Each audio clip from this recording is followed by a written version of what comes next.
Yamuna authority area में जेवर airport के बाद 2500 एकड़ जमीन पर बनने वाले रिक्रिएशनल हब और 692 करोड़ रुपए की लागत से बनने वाली ग्रीन बेल्ट की वजह से निवेश के लिहाज से इस समय यमुना अथॉरिटी एरिया काफी आकर्षक बना हुआ है। एक रिपोर्ट के मुताबिक मई महीने में ही यहां 11,818 करोड़ रुपए का निवेश आया है। इसमें कई कंपनियों को जमीन का आवंटन भी हो चुका है। सबसे बड़ा निवेश सेमीकंडक्टर पार्क में फॉक्सकॉन ग्रुप की वामा सुंदरी कंपनी और एस्कॉर्ट ग्रुप का है। फॉक्सकॉन ग्रुप और एस्कॉर्ट ग्रुप ने इस एरिया में सेमीकंडक्टर और ट्रैक्टर यूनिट लगाने के लिए समझौता किया है। इसके अलावा फ्यूजी, टीआई मेडिकल और हेवल्स जैसी कंपनियां भी यहां उत्पादन करेंगी। इन कंपनियों के आने से लगभग 30 से 35 हजार लोगों को रोजगार भी मिलेगा। सेमीकंडक्टर यूनिट स्थापित करने के लिए 3,700 करोड़ रुपए का निवेश और एस्कॉर्ट ग्रुप की ओर से ट्रैक्टर मैन्युफैक्चरिंग यूनिट लगाने के लिए 4,500 करोड़ रुपए का निवेश का एग्रीमेंट हुआ है। अभी यहां कई और कंपनियों के आने की तैयारी है। इनमें Fuji company pre cast concrete product बनाएगी। टीआई मेडिकल कंपनी डायलिसिस और एनेस्थीसिया किट का उत्पादन करेगी। Havells company fan, cooler, lighting और केबल का उत्पादन करेगी। वामा सुंदरी सेमीकंडक्टर यूनिट बनाएगी और एस्कॉर्ट ग्रुप ट्रैक्टर की मैन्युफैक्चरिंग यूनिट लगाएगा। इसके अलावा पाइन वैली रेडीमेड गारमेंट्स का काम करेगी। साथ ही मिंडा कॉरपोरेशन ने भी 2 प्लॉट लिए हैं, जिनमें एक सेक्टर 24 में है, जहां स्विच, स्टीयरिंग और लॉक वगैरह बनेंगे, और दूसरा निवेश सेक्टर 10 में होगा। इतने भारी भरकम निवेश की वजह है भविष्य को लेकर यमुना अथॉरिटी की बड़ी योजनाएं। नोएडा एयरपोर्ट के पास यमुना अथॉरिटी 2,500 एकड़ में एक रिक्रिएशनल हब डेवलप करने की योजना बना रही है। इस हब में एविएशन म्यूजियम, सांस्कृतिक केंद्र, गोल्फ कोर्स और यमुना हाट जैसी विश्व स्तरीय मनोरंजन और सांस्कृतिक सुविधाएं होंगी। इस परियोजना का उद्देश्य ग्रेटर नोएडा को एक आधुनिक और आकर्षक पर्यटन स्थल बनाना है। यानी कुल मिलाकर जेवर एयरपोर्ट के आसपास के इलाके में अब केवल रिहायशी और औद्योगिक विकास ही नहीं, बल्कि विश्व स्तरीय मनोरंजन और सांस्कृतिक सुविधाएं भी विकसित की जाएंगी। नोएडा एयरपोर्ट के पास एक एविएशन म्यूजियम, सांस्कृतिक केंद्र, gymkhana club, golf course, resort, Yamuna Haat और एक विशाल सार्वजनिक उद्यान विकसित किया जाएगा। इसमें पोलैंड की तर्ज पर एविएशन म्यूजियम, गुड़गांव के किंगडम ऑफ ड्रीम्स की तरह एक अत्याधुनिक सांस्कृतिक और परफॉर्मिंग आर्ट्स सेंटर बनेगा। यहाँ दिल्ली हाट की तरह एक ओपन एयर मार्केट, जिसमें हस्तशिल्प, खान-पान और सांस्कृतिक गतिविधियों के लिए मंच होगा। इसके लिए स्पोर्ट्स सुविधाएं भी विकसित की जाएंगी। साथ ही यहाँ बेंगलुरु के क्यूबन पार्क से प्रेरित बॉटेनिकल गार्डन डेवलप किया जाएगा।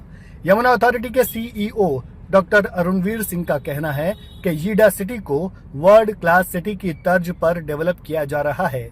यह सिटी केवल रिहायशी और इंडस्ट्रियल क्षेत्र तक ही सीमित नहीं होगी। रिक्रिएशनल ग्रीन जोन के माध्यम से अथॉरिटी ऐसे सामाजिक और सांस्कृतिक हब डेवलप करेगी जो नोएडा एयरपोर्ट से आने वाले टूरिस्ट को आकर्षित करें। अथॉरिटी के मुताबिक रिक्रिएशनल हब प्रोजेक्ट के लिए विस्तृत परियोजना रिपोर्ट यानी डीपीआर तैयार हो चुकी है, जिसे आगामी बोर्ड बैठक में मंजूरी के लिए रखा जाएगा।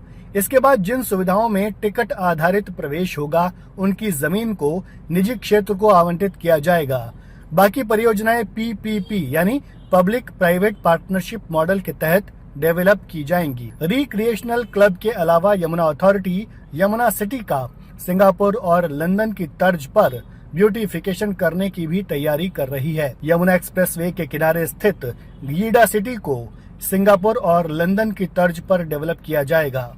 692 करोड़ रुपए की लागत से 35 किलोमीटर लंबी ग्रीन बेल्ट बनेगी, जिसमें लैंडस्केपिंग, वाटर बॉडीज और सांस्कृतिक झलक देखने को मिलेगी। ये प्रोजेक्ट शहर को अंतर्राष्ट्रीय पहचान दिलाएगा और टूरिज्म को बढ़ावा देगा। अथॉरिटी इस प्रोजेक्ट पर 692 करोड़ रुपए खर्च करने की तैयारी में है, जिसके लिए ग्लोबल टेंडर जारी किया जाएगा। दरअसल यीडा सिटी में सेक्टर 17A के सामने से नोएडा एयरपोर्ट तक जाने वाली 35 किलोमीटर लंबी 60 मीटर रोड के किनारे 100 मीटर चौड़ी ग्रीन बेल्ट पहले से ही प्रस्तावित है। अब अथॉरिटी ने इसे आकर्षण का केंद्र बनाने का फैसला किया है। गलगोटिया यूनिवर्सिटी के सामने से एयरपोर्ट तक के इस रास्ते को सिर्फ आने जाने का जरिया नहीं बल्कि एक दर्शनीय स्थल के रूप में डेवलप किया जाएगा। ग्रीन बेल्ट में शानदार लैंडस्केपिंग, आकर्षक वाटर बॉडीज, रंग बिरंगे गार्डन, झरने और थीम आधारित हरियाली देखने को मिलेगी। ये परियोजना यीडा सिटी को इंटरनेशनल पहचान दिलाने में महत्वपूर्ण भूमिका निभाएगी, क्योंकि मौजूदा वक्त में शहर में कोई प्रवेश द्वार या खास इमारत नहीं है। इसके तहत विशेष प्रजाति के अनोखे और सुंदर पेड़ पौधे लगाए जाएंगे। साथ ही शहर के प्रमुख चौराहों को रंग बिरंगी रोशनी से जगमग किया जाएगा और खान पान की विशेष सुविधाएं भी उपलब्ध होंगी, ताकि शहर में प्रवेश करने वाले लोगों को देश प्रदेश की सांस्कृतिक झलक मिल सके। यमुना अथॉरिटी के सीईओ डॉक्टर अरुणवीर सिंह का कहना है कि इस 35 किलोमीटर लंबी ग्रीन बेल्ट को डेवलप कराने के लिए ग्लोबल टेंडर निकाला जाएगा। शहर को अंतर्राष्ट्रीय स्तर पर पहचान दिलाने के लिए इसे बहुत ही आकर्षक तरीके से डेवलप करने का प्लान है, ताकि बाहर से आने वाले लोग शहर में घुसते ही कुछ अलग हटकर नजारा देख सकें। डेवलपमेंट के इन सभी प्रोजेक्ट्स की वजह से यमुना सिटी एरिया में निवेश तो बढ़ ही रहा है, साथ ही उस निवेश से रोजगार के मौके भी बढ़ रहे हैं। जल्द ही यहां 9 कंपनियों के स्थापित होने के बाद लगभग 30 से 35 हजार लोगों को रोजगार के अवसर मिलेंगे। फ्यूजी कंपनी की ओर से करीब 6,000 लोगों को रोजगार दिया जाएगा।